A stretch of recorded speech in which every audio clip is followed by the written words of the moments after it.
La veille de la fête de fiançailles de mon frère, mon père m'a dit, tu ne viens pas. On ne va pas se taper la honte avec toi.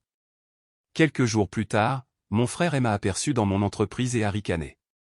Que est-ce que tu fais là, tu postules pour un job? Sa fiancée s'est figée. Non, chérie. C'est ma patronne. Quand mon frère s'est penché au-dessus de la table de conférence en acajou et a dit, c'est quoi ce cirque, Camille? Tu as appris qu'on venait et tu as postulé pour un poste de réceptionniste? Je n'ai pas tressailli. Je n'ai pas pleuré. J'y ai tiré la chaise en bout de table, celle avec mon nom gravé sur une plaque en laiton qu'il n'avait pas pris la peine de lire, et je me suis assise. 26 heures plus tôt, mon père m'avait traité de raté en face et m'avait banni de la fête de fiançailles de mon propre frère. Maintenant, Maxime se tenait dans mon immeuble, avec sa montre Cartier hors de prix, sans se douter que les 45 prochaines minutes allaient lui coûter tout ce qu'il avait mis une décennie à peaufiner. Mais j'y anticipe. Je dirigeais Vector System depuis un peu plus de 2 ans quand tout a finalement explosé avec ma famille.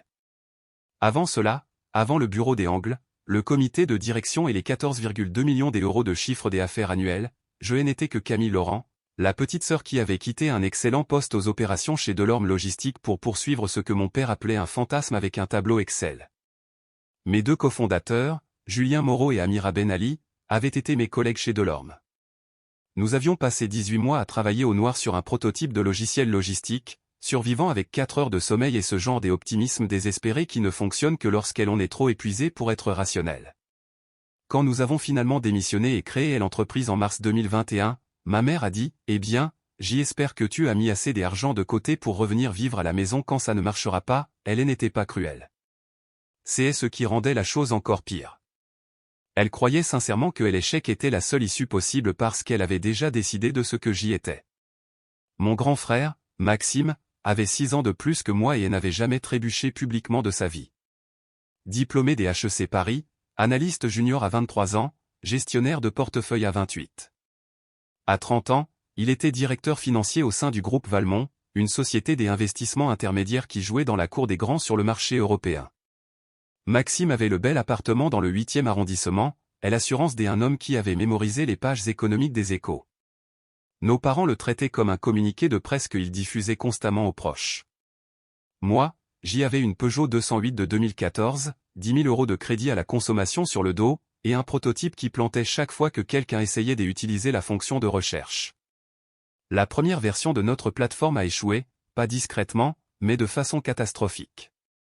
Nous avions brûlé nos fonds d'amorçage en octobre 2021, nos utilisateurs bêta avaient déserté, et Julien a failli démissionner après que sa femme a menacé de le quitter et s'il ratait encore une mensualité de leur crédit immobilier. Je me souviens être assise sur le sol de nos bureaux loués dans une zone industrielle de grande banlieue parisienne, fixant un tableau blanc rempli des idées qui n'avaient pas fonctionné, en me disant, ils avaient raison à mon sujet. C'était ça le pire. Pas les dettes, pas les nuits blanches, mais cette voix dans ma tête qui résonnait exactement comme celle de mon père. Mais je ne me suis pas effondré. J'y ai pris 3 contrats de consulting. Un travail ennuyeux et harassant, à reconstruire des systèmes d'inventaire pour des entrepôts en Seine-Saint-Denis. Et j'y ai utilisé ces revenus pour maintenir l'entreprise à flot pendant que Amira réécrivait la plateforme principale depuis le début. En mars 2022, nous avions un produit fonctionnel. En juillet, nous avions notre premier client payant. En novembre, un fonds de capital risque appelé Montsouris Partenaires a injecté 1,8 million d'euros avec une valorisation qui a fait pleurer Julien sur le parking. Je n'ai jamais rien dit de tout cela à ma famille. Pas parce que je le cachais. Parce qu'il ne me posait jamais la question. À chaque Noël, à chaque repas de famille pesant le dimanche midi, la conversation suivait le même scénario. Maxime parlait de sa dernière affaire, de sa dernière prime, de ses dernières vacances. Mes parents rayonnaient. Puis quelqu'un, généralement ma mère, se tournait vers moi et disait quelque chose comme « Et toi, comment ça va ma chérie ?» sur un ton qui signifiait clairement « S'il te plaît, ne dis rien qui puisse gâcher l'ambiance. » Alors je disais « Ça va, je suis occupé, le boulot » et il hochait la tête, soulagé, et passait à autre chose. Au moment où Maxime s'est fiancé à Chloé Dubois, une vice-présidente de sa propre entreprise qui avait gravi les échelons chez Valmont plus vite que quiconque ne l'avait prévu, Vector System occupait les 3 derniers étages d'un bâtiment industriel rénové en plein cœur de Montreuil. J'y avais 47 employés, un service juridique, une assistante de direction nommée Manon qui gérait mon emploi du temps comme une opération militaire, et une réputation grandissante de l'entreprise technologique en logistique la plus agressive de la région. Rien de tout cela ne comptait pour ma famille. Pour eux, j'y étais toujours la fille qui avait quitté un vrai travail pour parier sur une stupidité, et j'y allais bientôt découvrir à quel point ils me méprisaient. Le jeudi précédant la fête de fiançailles de Maxime, j'y ai conduit jusqu'à la maison de mes parents à Saint-Germain-en-Laye pour y déposer un cadeau. Je leur avais acheté une cocotte en fonte le creuset. Ma mère lorgnait dessus depuis des mois, et je l'avais emballée moi-même car je suis terrible en paquets cadeaux, mais j'y essayais toujours de bien faire. J'y ai trouvé mon père dans la cuisine. Bernard Laurent était un ancien inspecteur des impôts à la retraite qui se tenait comme s'il avait été ministre. Il posa sa tasse de café sur le comptoir en granit avec une force délibérée et mesurée, comme il le faisait toujours quand il s'apprêtait à livrer un verdict qu'il avait longuement répété. « Il faut qu'on parle de demain », a-t-il dit. Je tenais le cadeau emballé contre ma hanche. « D'accord, à quelle heure dois-je arriver ? Je pensais venir plus tôt pour aider maman à installer les. »« Tu ne viens pas ?» J'y ai cligné des yeux. Le cadeau m'a soudain paru très lourd. « Quoi ? Nous ne voulons pas ressentir la honte de présenter une ratée comme notre fille devant la brillante fiancée de ton frère et sa famille. » Et l'horloge de la cuisine faisait tic-tac. Le réfrigérateur bourdonnait. Ma mère, Sylvie, était à table, pliant des serviettes en petits triangles parfaits. Elle ne leva pas les yeux. J'y ai attendu la correction. Elle adoucissement. Ce que ton père veut dire, c'est ça n'est jamais venu. Papa, c'est décidé, Camille. Maxime est apparu dans l'encadrement de la porte. Il portait une chemise cintrée avec les manches retroussées jusqu'au coude, la tenue d'un homme qui voulait avoir l'air décontracté mais qui avait passé 20 minutes à la choisir. Il s'est appuyé contre le cadre et a croisé les bras. Papa a raison, a-t-il dit. Demain devrait être une journée de célébration, pas des explications gênantes. Ma gorge s'est serrée. Des explications gênantes ? Tu veux dire le moment où tes amis demandent ce que je fais, et que tu n'arrives pas à trouver comment répondre ? Maxime haussa une épaule, sans effort. Eh bien ? N'es-tu pas toujours en train de chercher ta voix ? J'y ai regardé ma mère. Elle pliait toujours ses serviettes. Maman, rien. Maman, tu ne vas sérieusement rien dire ? Elle a lissé un pli. Ton père et moi en avons discuté, Camille. Ce n'est qu'une seule fête. Juste une fête. Comme si être effacé de sa propre famille n'était qu'un simple conflit des emplois du temps. J'y ai posé le cadeau sur le comptoir. Je me souviens du bruit que ça a fait. Un bruit sourd et lourd. Comme quelque chose de définitif. Donc, je suis votre fille quand vous avez besoin d'aide pour configurer la télé connectée. Ou quand vous n'arrivez pas à comprendre votre application bancaire. Ou quand vous avez besoin de quelqu'un qui roule 4 heures pour vous aider à déménager des meubles. Mais je suis une source de honte lors d'une fête ? La mâchoire de mon père s'est contractée. Ne sois pas dramatique. Quelque chose en moi s'est calmé. Pas brisé. Calmé. Comme un os qui se remet enfin en place après avoir été luxé pendant des années. Non, ai-je dit doucement. Vous l'avez déjà été. Je suis monté à l'étage avant qu'il ne puisse voir mon visage. Dans ma chambre des enfants, toujours peinte du lilas que j'y avais choisi à 13 ans, j'y ai sorti la robe que j'y avais achetée pour la fête de mon placard. C'était une robe portefeuille bleu marine, 320 € aux Galeries Lafayette, le vêtement le plus cher que j'y avais jamais acheté pour un événement familial. Je l'ai repliée dans sa boîte et je l'ai poussée sur l'étagère du haut. Puis je me suis assise sur le bord du lit et j'y ai fixé le mur. Il était toujours couvert de certificats encadrés. Mention très bien au baccalauréat. Major de promotion. Félicitations du jury. 3 semestres de suite. Un trophée de participation à un concours scientifique où j'y avais gagné la 2e place quand j'y avais 12 ans. Rien de tout cela n'avait jamais été suffisant. Mon téléphone a vibré. Un message de Manon. Rappel. Lundi 10h. Bilan final du partenariat avec le groupe Valmont. Leur vice-présidente et son équipe seront là. Toute notre direction est prête. Salle de conférence A, je l'ai relu 2 fois. Le groupe Valmont, la plus grande négociation client du trimestre. Si le partenariat était signé, nous pourrions nous étendre dans 3 nouvelles régions et doubler notre base de clients entreprises. J'y ai expiré lentement et je me suis forcé à retourner dans le monde où les efforts comptaient vraiment pour quelque chose. En bas, j'y ai entendu des rires. Ma mère, riant à quelque chose que Maxime disait. Personne n'est monté, personne n'a frappé. Je suis sorti par la porte de derrière. Vendredi matin, le matin de la fête de fiançailles des où j'y avais été banni, j'y étais assise dans mon bureau à 7h15. Je révisais les prévisions avec ma directrice financière, une femme nommée Sophie Garcia, qui avait passé 15 ans chez KPMG avant que je ne la convainque de tenter sa chance dans une start-up dirigée par quelqu'un dont l'establishment financier n'avait jamais entendu parler. Sophie avait l'habitude de tapoter son stylo contre ses dents quand les chiffres étaient bons. Elle tapotait beaucoup ce matin-là. Si Valmont signe, dit-elle, nous envisageons une augmentation de 32% de nos revenus d'ici le troisième trimestre, et c'est une estimation prudente. Quand, ai-je dit. Quand ils signeront. Elle a souri. Quand? À midi, pendant que ma famille trinquait lors d'un brunch auquel je n'avais pas le droit d'y assister, j'y ai approuvé un budget marketing de 220 000 € pour l'expansion de la plateforme. À 14h, j'y ai passé en revue le contrat de partenariat avec notre avocat externe, Antoine Lefebvre, un avocat des affaires du cabinet Beaulieu et AMP, associé, qui avait géré les documents de notre levée de fonds de série A et était depuis devenu l'un de mes conseillers les plus proches. Antoine était méticuleux, peint sans rire, et m'avait dit un jour que la meilleure vengeance dans les affaires, c'était un contrat en béton et une longue mémoire. Le dossier Valmont est solide, a-t-il dit au téléphone. Leurs finances sont saines. Une chose à surveiller cependant, ils ont eu quelques problèmes de culture interne. Des plaintes concernant quelques cadres supérieurs. Rien de public, mais je garderai l'œil ouvert pendant la rencontre. Des problèmes de culture, ai-je répété en le notant.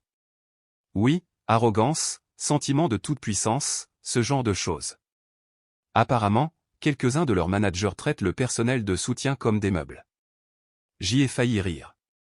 Ce soir-là, mon téléphone a vibré avec une photo dans la discussion de groupe de la famille. Maxime, Chloé, mes parents, la famille de Chloé, tous réunis dans le jardin où j'y avais grandi, debout autour d'une table décorée de fleurs blanches et de touches dorées. Ma mère avait sorti la belle vaisselle. Mon père souriait, ce large sourire sincère qu'il réservait au moment qu'il jugeait digne. Je n'étais pas sur la photo. Je n'étais pas mentionné dans la légende. J'y ai fait une capture des écrans. Pas par rancune, par clarté. Je voulais me souvenir du moment exact où j'y avais compris les termes de notre relation. Puis j'y ai mis mon téléphone dans un tiroir et je suis retourné travailler. Lundi matin, 9h47. Manon est entrée dans mon bureau avec le registre des badges visiteurs et une expression légèrement tendue. Camille, la délégation de Valmont vient d'y arriver. Salle de conférence A. J'y ai préparé la présentation et le classeur financier. Combien sont-ils? 5. Leur vice-présidente, Chloé Dubois, dirige. Elle a amené son responsable de compte, leur directeur des opérations, un analyste junior, et, Manon fit une pause, un directeur financier nommé Maxime Laurent. Le nom m'a frappé la poitrine comme une portière de voiture qui claque. Je n'ai pas parlé pendant 3 bonnes secondes. Manon, qui travaillait avec moi depuis 2 ans et connaissait ma situation familiale dans les grandes lignes que j'y avais partagées lors d'une conversation honnête autour de plats à emporter tard le soir, m'a observé attentivement. Camille, c'est mon frère, ai-je dit. Les sourcils de Manon se sont soulevés d'exactement 1 centimètre. Voulez-vous que je réaffecte la réunion? J'y ai réfléchi pendant peut-être 5 secondes. Puis un instinct froid et précis a pris le dessus. Le même instinct qui m'avait porté à travers le crash de la version bêta. Les refus des investisseurs. Les nuits où j'y avais mangé des nouilles instantanées à mon bureau parce que le budget ne permettait rien d'autre. Non, ai-je dit. On y va. Je me suis levé, j'y ai boutonné mon tailleur, un ensemble anthracite Stella McCartney que j'y avais acheté avec ma première vraie prime, et j'y ai marché vers la salle de conférence. À travers la paroi de verre, je pouvais les voir. 5 personnes disposées autour de la longue table en acajou. Chloé révisait ses notes, posées et professionnelles. Le directeur des opérations de Valmont ajustait son ordinateur portable. L'analyste junior avait l'air nerveux. Et il y avait Maxime. Adossé à sa chaise, la cheville croisée sur le genou, riant à quelque chose que le responsable de compte avait dit, ressemblant à un homme qui n'avait jamais douté de son droit à être dans n'importe quelle pièce où il entrait. Il ne m'avait pas encore vu. J'y ai fait signe à Manon, elle a ouvert les portes. Je suis entré. Au moment où Maxime a enregistré mon visage, son expression est passée par 4 étapes en moins de 2 secondes, confusion, reconnaissance, incrédulité, puis, presque par réflexe, comme un muscle qu'il ne pouvait pas contrôler, un rictus. Camille? Sa voix a traversé la pièce comme une gifle. Que est-ce que tu fais là, bon sang? Chloé a levé les yeux de ses notes, son stylo figé au milieu d'une phrase. Maxime? Tu la connais? Si je la connais? Il a ri, ce petit rire sec et bref que j'y avais entendu 1000 fois lors des dîners de famille. Il a regardé mon équipe de direction, Sophie, Julien, Amira, Antoine sur haut-parleur, puis de nouveau moi, comme si j'y étais une blague qu'il avait gardée en réserve. C'est ma sœur, la ratée dont je t'ai parlé. Il s'est penché au-dessus de la table, sa montre hors de prix accrochant la lumière du plafond. C'est quoi ce cirque, Camille? Tu as appris qu'on venait et tu as postulé pour un poste de réceptionniste, ou tu es juste là pour me taper la honte devant mes futurs partenaires? La pièce est devenue silencieuse. Pas calme, silencieuse. Le genre de silence où l'on peut entendre le système de climatisation et le sang battre à ses propres oreilles. Mon équipe fixait Maxime comme on regarderait quelqu'un qui viendrait d'entrer dans une église en hurlant. La mâchoire de Julien était littéralement décrochée. Le stylo de Sophie avait complètement cessé de bouger. Je n'ai pas tressailli. Je n'ai pas élevé la voix.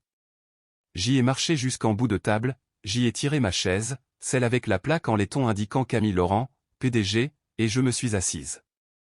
Maxime, arrête, a chuchoté Chloé. Son visage avait pris une couleur que je ne peux décrire que comme un gris institutionnel. Elle fixait la plaque nominative, puis le logo sur le mur derrière moi, puis l'article encadré du magazine économique près de la porte que je n'avais jamais pris le temps de retirer parce que Manon disait que ça impressionnait les clients. Non, c'est bon, a continué Maxime, totalement inconscient de l'effondrement atmosphérique qui se produisait autour de lui. Je suis désolé, tout le monde. Ma sœur a l'habitude de débarquer là où elle n'est pas désirée. Camille, s'il te plaît, par avant que la sécurité ne doive. Maxime. La voix de Chloé est descendue dans un registre que je n'avais jamais entendu venant d'elle. Basse. Contrôlée. Terrifiée. Chérie, tais-toi. Quoi? Pourquoi? Elle n'est pas l'hôtesse des accueils. Les mains de Chloé étaient à plat sur la table, appuyant comme si elle essayait de s'empêcher de glisser hors de la réalité. Elle est la PDG. Elle est la supérieure de mon propre patron. Voici Camille Laurent, la fondatrice de Vecteur System, la femme qui décide d'approuver ou non notre partenariat. Le silence qui a suivi a été la chose la plus bruyante que j'y ai jamais entendue. La main de Maxime, celle qui m'avait fait un geste de rejet, s'est figée en l'air, les doigts toujours écartés, comme un mannequin dans la vitrine d'un grand magasin. Sa bouche s'est ouverte, fermée, ouverte à nouveau. Tu es quoi? J'y ai croisé les mains sur la table. Je suis la personne qui a fondé cette entreprise. Je suis aussi la personne qui évalue actuellement les normes professionnelles et l'alignement culturel du groupe Valmont. J'y ai fait une pause, laissant les mots atterrir. Compte tenu de ce qui vient de se passer, Maxime, je trouve que la compatibilité culturelle est préoccupante. Son visage est passé par quelque chose que je ne peux décrire que comme une panne système.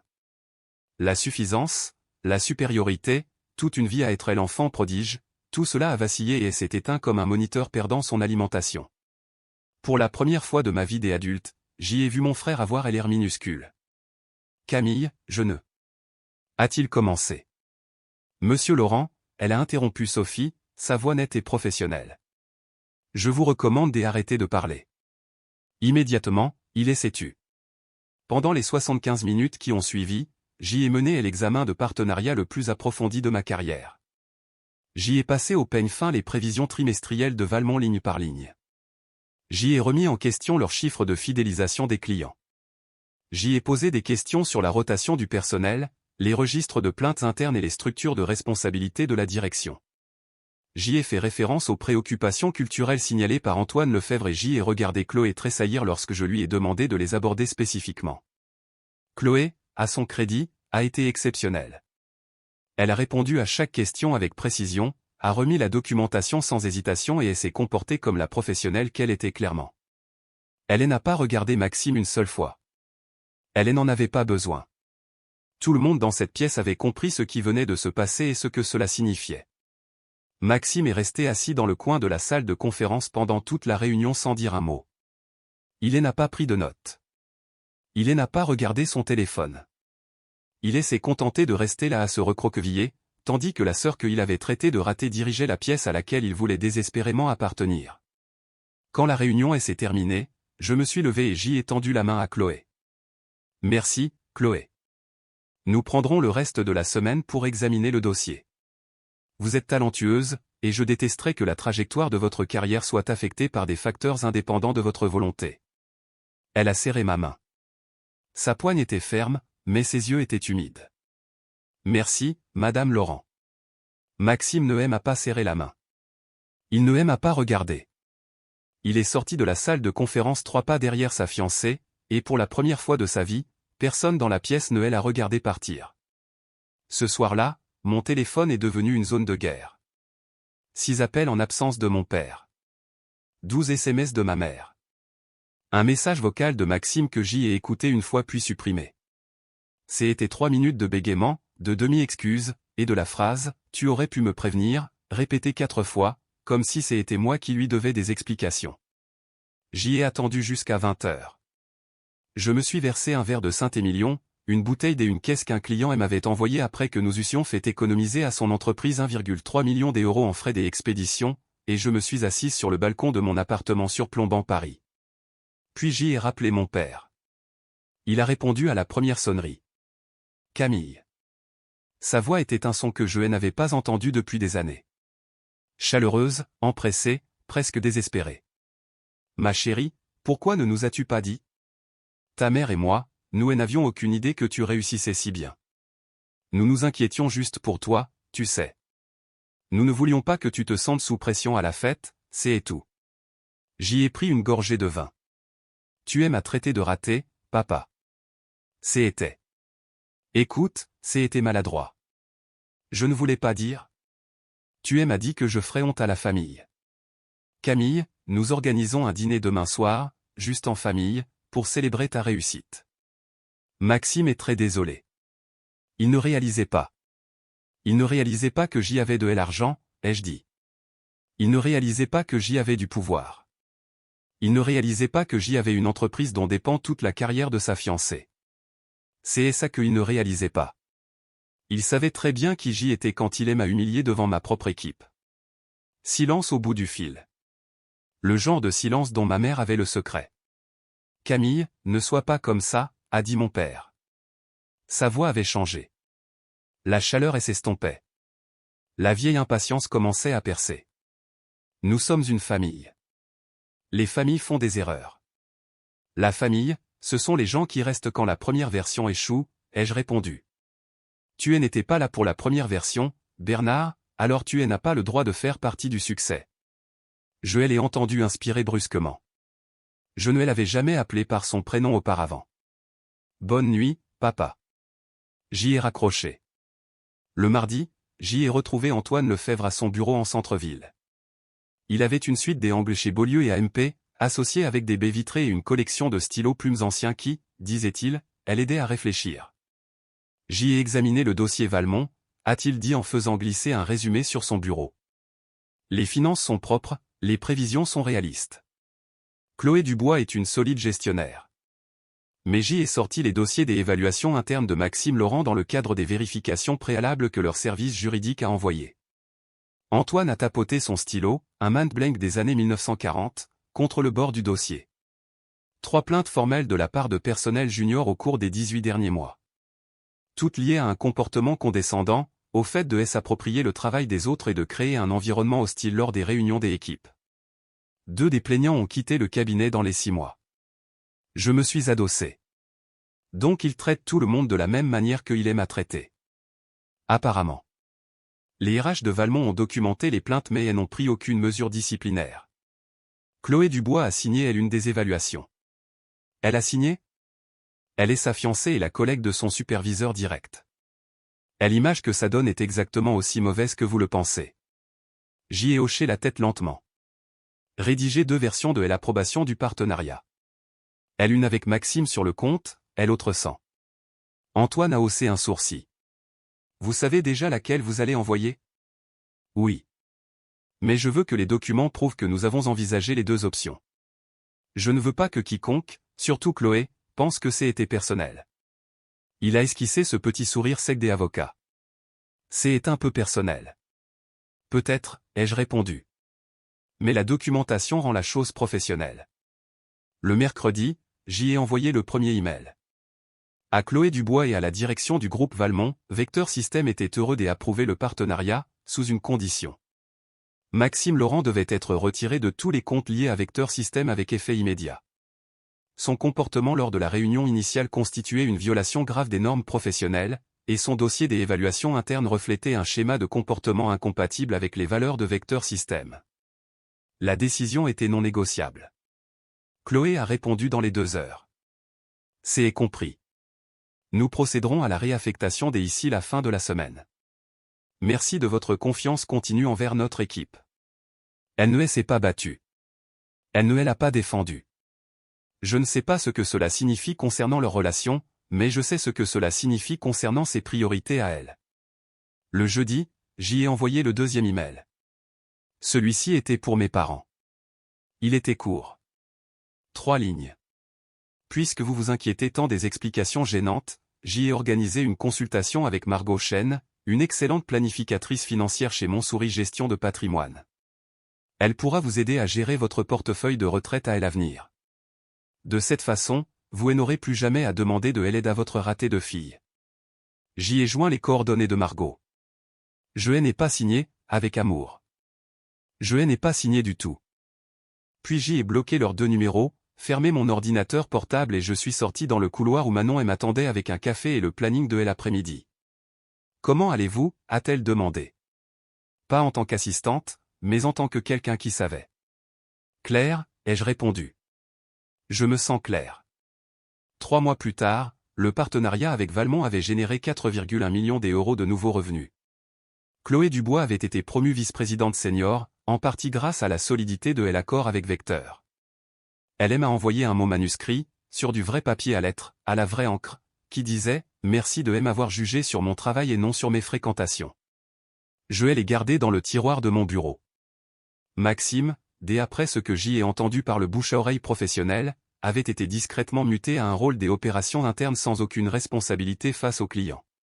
Il n'avait pas été licencié, mais dans le monde où il vivait, un monde de visibilité, de statut et où il fallait être dans la pièce où les choses se passaient, c'était pire que d'être renvoyé.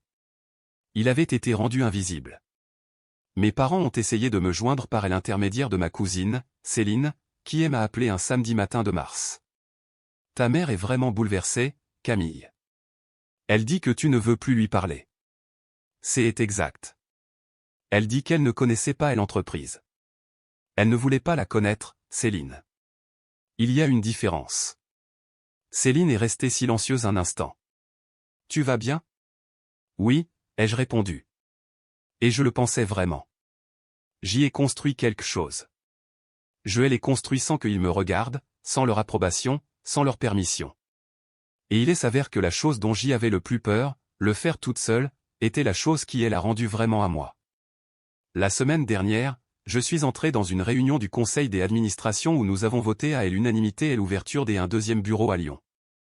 Sophie a tapoté son stylo contre ses dents pendant tout le temps de la réunion. Julien a encore pleuré. C'est un pleurnicheur. C'est son truc. Nous l'aimons pour ça. Amira a apporté du champagne. Après, je suis resté seul dans mon bureau pendant quelques minutes, regardant la silhouette de la ville. Mon téléphone était sur mon bureau. Pas d'appels en absence de mon père, pas de SMS passif-agressif de ma mère, pas de frère au sourire narquois dans l'encadrement de la porte pour me dire que je n'étais pas à la hauteur, juste le silence, le bon genre de silence. J'y ai pensé à la fille qui s'asseyait sur le bord des lilas, fixant des diplômes qui n'étaient jamais suffisants. J'y aurais voulu lui dire quelque chose.